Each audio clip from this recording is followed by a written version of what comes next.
د شهادت نه مخکې حضرت عمر رضی الله تعالی عنہ صحابه کرام را جمع کړل اور د حضرت عثمان رضی الله تعالی عنہ په خلافت باندې ټول بیعت ورک پای کې حضرت علی رضی الله تعالی عنہ هم پای کې اکابر صحابه کرام هم ټول رال له د حضرت عثمان رضی الله تعالی عنہ په بارکی بیعت کو چې او دا به زمونږ خلیفہ دریم او د حضرت عثمان رضی الله تعالی عنہ د خلافت مشوره حضرت عمر رضی الله تعالی عنہ هغه ورکړه. حضرت عمر خو شهید شو لیکن خلافت چاته ملاو شو؟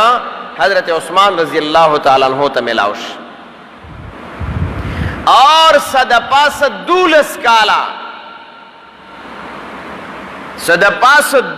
کالا حضرت عثمان رضی اللہ تعالی عنہ خلافت کړی دی اور د خلافت اختتام د حضرت عثمان رضی اللہ تعالی عنہ دا په شهادت باندې راغلی دی.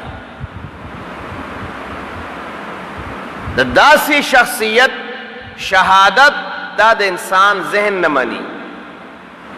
په 18 ذی الحجه باندې چې دا بل رستې رشوا پای باندې د حضرت عثمان رضی الله تعالی عنہ شهادت راغلی دی او اختتام د خلافت راغلی دی. سو د پاس 12 کالې کړی دی. داسې شخصیت چې ټول عمر داغه د خولې نه چا داسې خبره نه واورېدلي چې پاغې باندې ګوته اوچته کړې وې چېرې په دې خبره کې داسې تراخه الفاظو یا په دې خبره کې بهوده الفاظو بلکې د حضرت عثمان رضی الله تعالی عنہ حیا هغه حیا وه چې تاریخ لیکلی دی فرشتو هم ته حیا کوله د جناب رسول الله صلی الله علیه وسلم غونته شخصیت او ذات داسې یو ځل ناست دی نبی علیہ الصلوۃ والسلام او دا ګرمۍ د وجې نه نبی علیہ السلام داسې دا پنسي را بره کړي دي لګي نو دا پنډۍ لګي ښکارېدي وګورئ د زنګون نه او د زنګون ښکاره کول دا ګورئ ناجایز دي. زنګون دا روایاتو کې راځي دا من العوره دا د عورت نه دی. زنګون به نه ښکاره کې کاغه په کیل کود کې دی او کاغذ سے دی او په کم کیل کې چې زنګون ښکارای د هغې کتل هم ناجایز دی ځکه چې هغه عورت دی او عورت ته کتل ناجایز دی. نو دا مسله نبی علیہ الصلوۃ والسلام ناستو داسې پنسای لږه رابره کړې وه چې کم حد باندې به نبی علیہ السلام معمول سره پنسې بره ګرځولي ځکه دا د جناب رسول الله سنت طریقه ده. د جناب رسول الله سنت طریقه ده او نبی علیہ الصلوۃ والسلام فرمایل با ما اسفل من الكعبین من الازار فی النار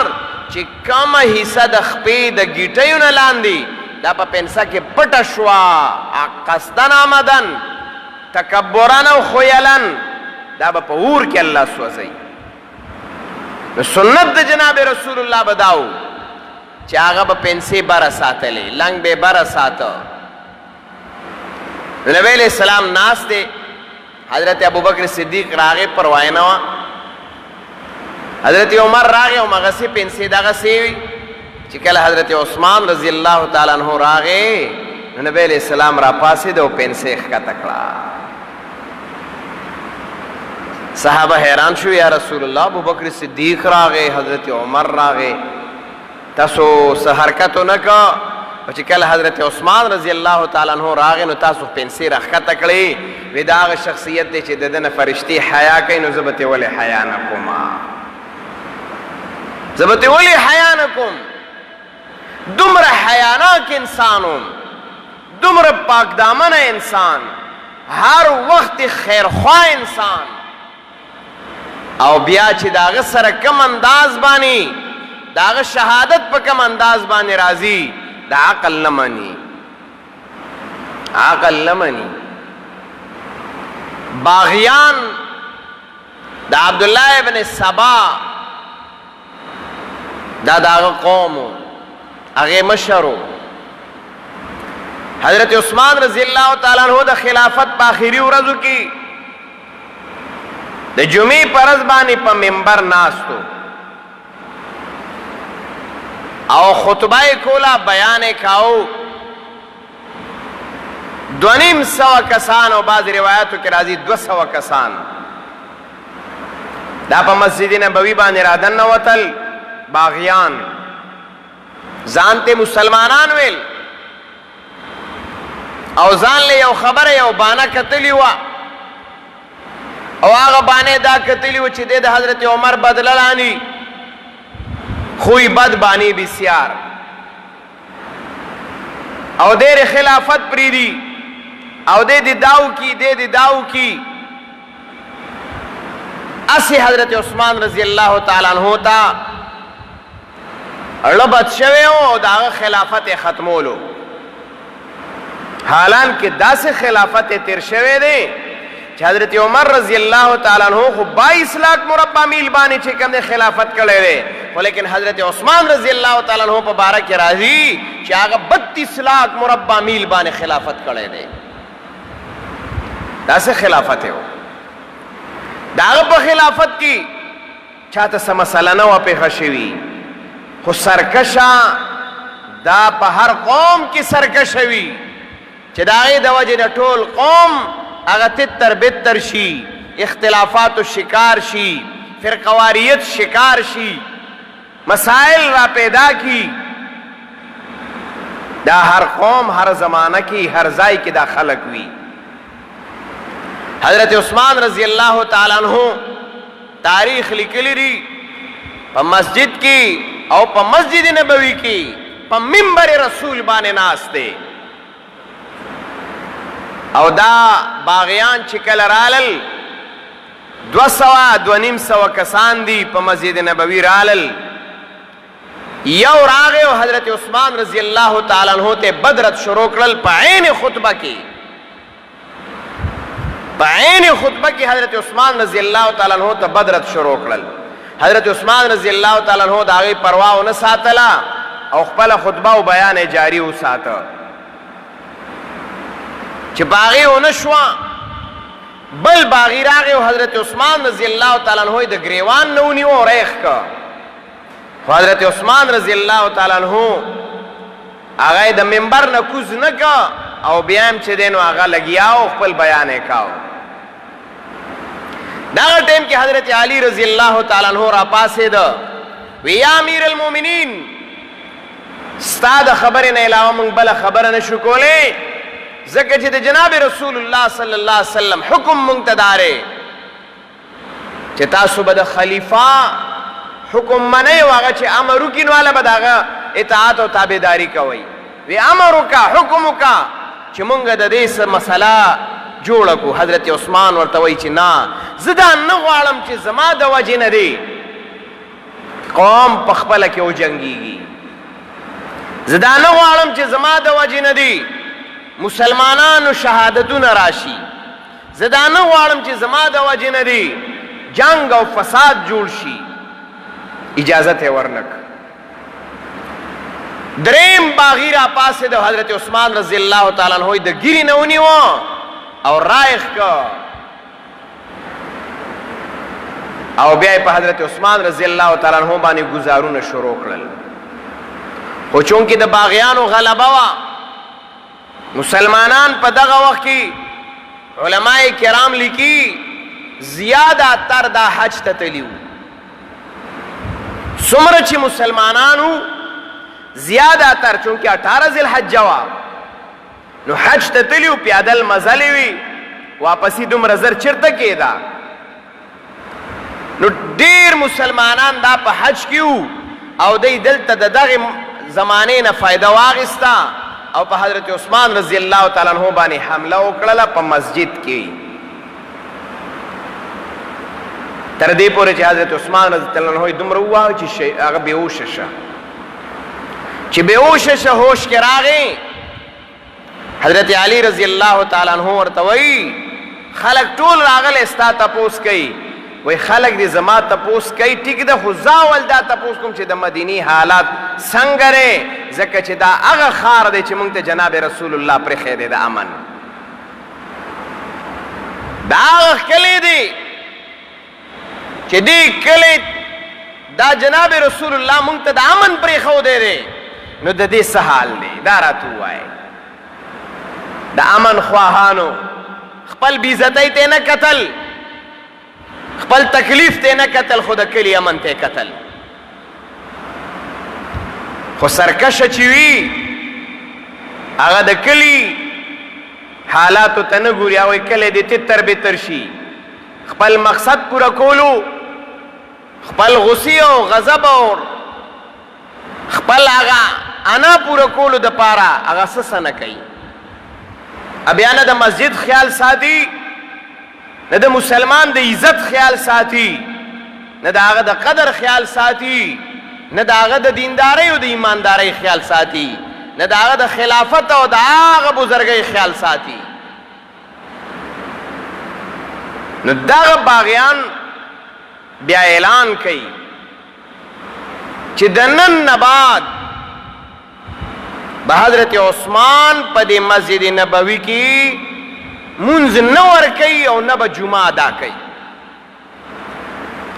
دا د باغیانو اعلانو مونږ دې نور نه برداشت کوو په دې ځای کې په دې مسله باندې به دې رانه نور نه ودرېږي او نه به دې منبر باندې دې مونږ نه بیان او خطبه کوي بیا باغیانو ایکا وکړله او دا اعلان یې وکړ حضرت علی رضی اللہ تعالی عنہ بیا راغی یا امیر المومنین وایا کنا سوکو حکم کوا مونتا حضرت عثمان ورته وایي زدا نه غواړم چې زما د وجې نه د تاسو په جنگ کې اخته شئ زدا نه غواړم آخر کې هغه اعلان کوي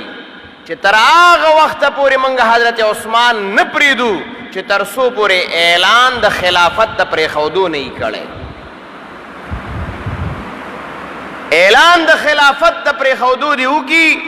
موږ به د حضرت عثمان سره بیا کار نشته به دې په خلافت پرېږدي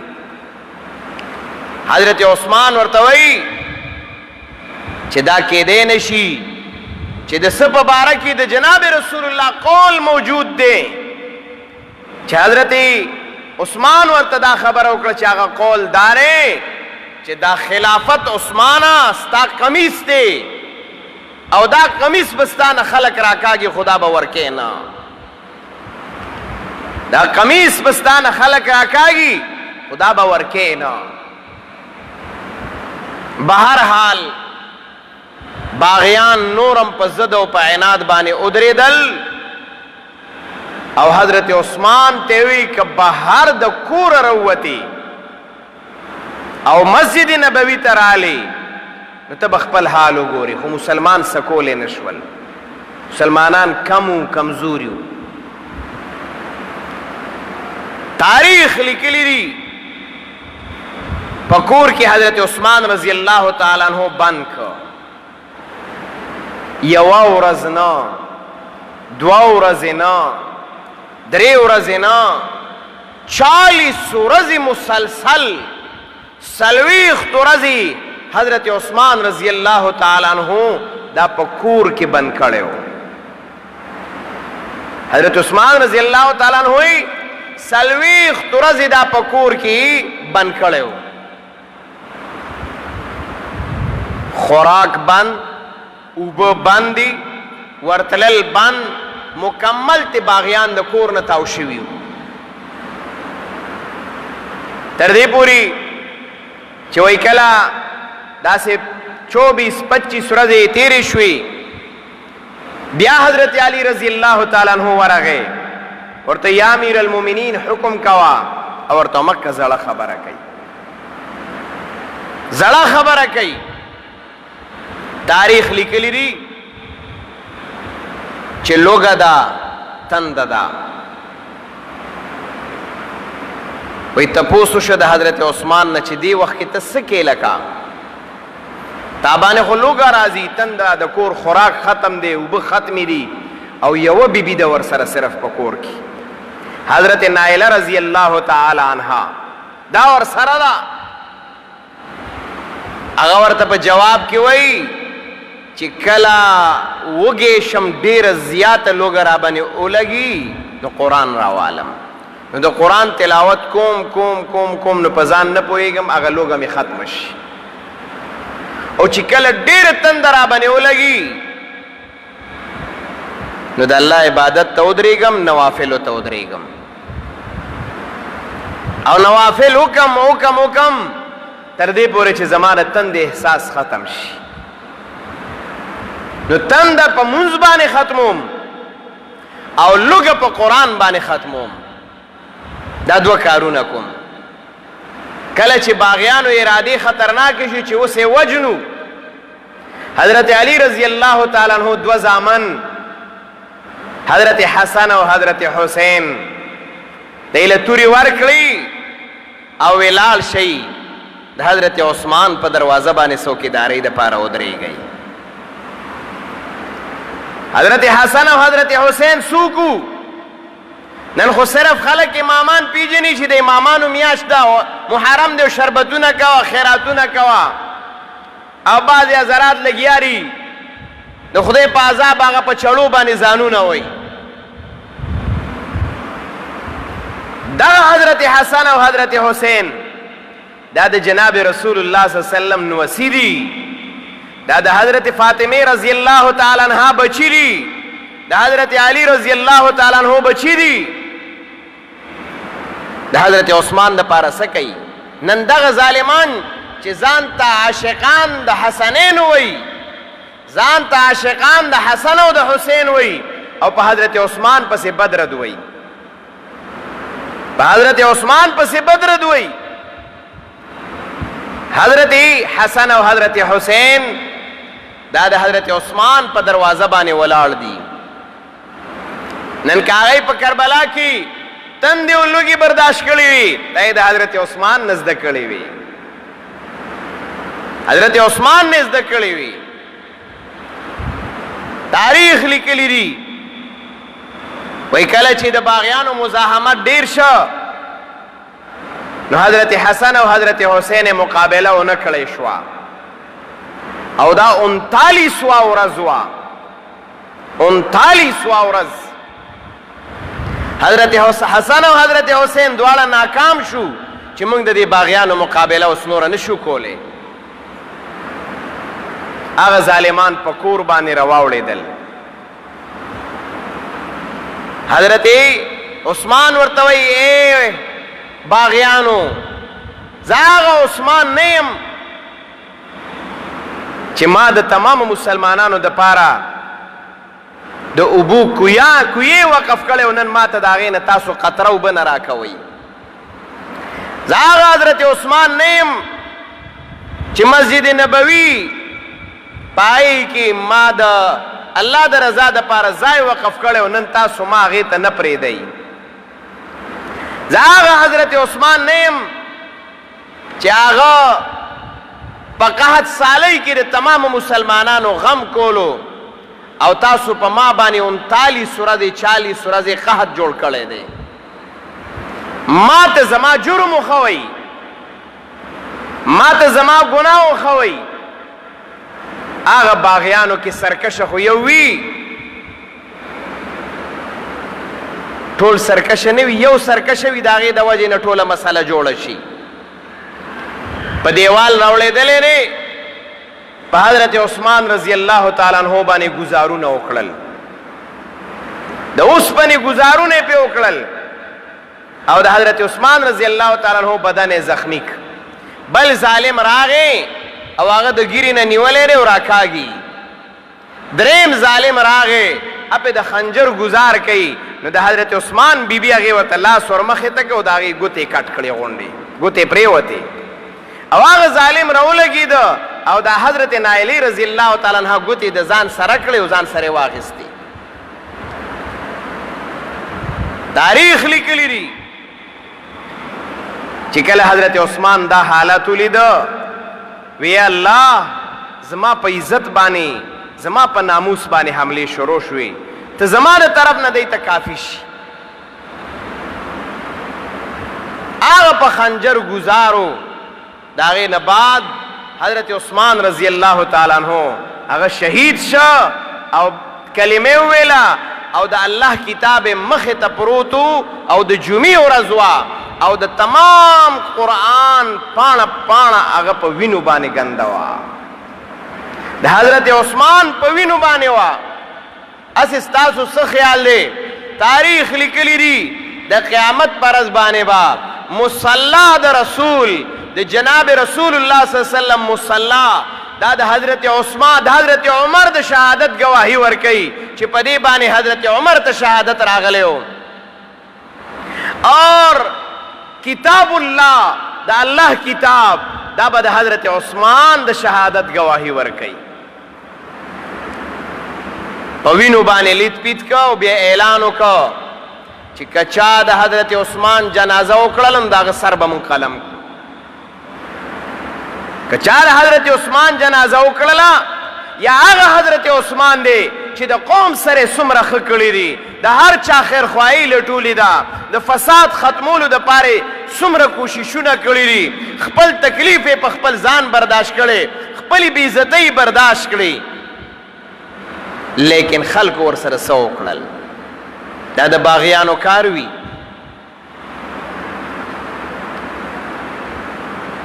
شهادت شوی دی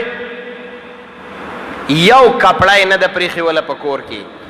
کې چې څه وموندل باغیانو بار یې وویستل او ټول یې وسوځول. یو بیبي ورسره ناسته ده. حضرت عثمان د شهادت آواز بار ولګېده. بیبي وایي په انتظار کې یم څوک خو به راشي زما تسلي به وکړي. اکثر چې داسې څه غم راشي نو د غم ځپلي کور ته چې زنانه وي رور یې راشي پلار یې راشي بل څوک یې راشي هېڅوک را پرېږدي نه. یو ورځ مکمل تېره شوه او زه حضرت عثمان ته ناسته یم. دومره کپړه نشته دی چې زه د حضرت عثمان بدن پټ کم. ما د سر لوپټه هغه راواخېسته او د حضرت عثمان په مخ مې ور واچوله. 2 ورځې تېرې شوې څوک هم تپوس نشته خو په مدینې کې نه د اذان آواز راځي او نه د مونځ پته لګي. ټول مسلمانان په یو غم کې دي په یو جړا کې دي په یو فکر کې دي په یو مصیبت کې دي چې دا څه دي دا کم حالات دي خو بې وسه او بې اختیاره دي. کله چې انسان بې وسه او بې اختیاره شي نو که نور څه نه نو په جړا شي. مسلمان کور په کور جاړي زنانه جاړي بچی جاړي نارینه جاړي یو جړا ده او مدینه تې ډکه ده. درېیمه ورځ شوه د حضرت عثمان د جنازې دپاره څوک نشته. وی دلته ام حبیبه د جناب رسول الله صلی الله علیه وسلم بیبي وه او د امیر معاویه رضی الله تعالی عنہ خور وه او د حضرت عثمان د تره لور وه. هغه ودرېده او اعلان یې وکړ چې که تاسو د حضرت عثمان جنازې ته ما نه پرېږدئ نو زه به د مدینې په کوڅو کې لوپټه د سر نه لرې کم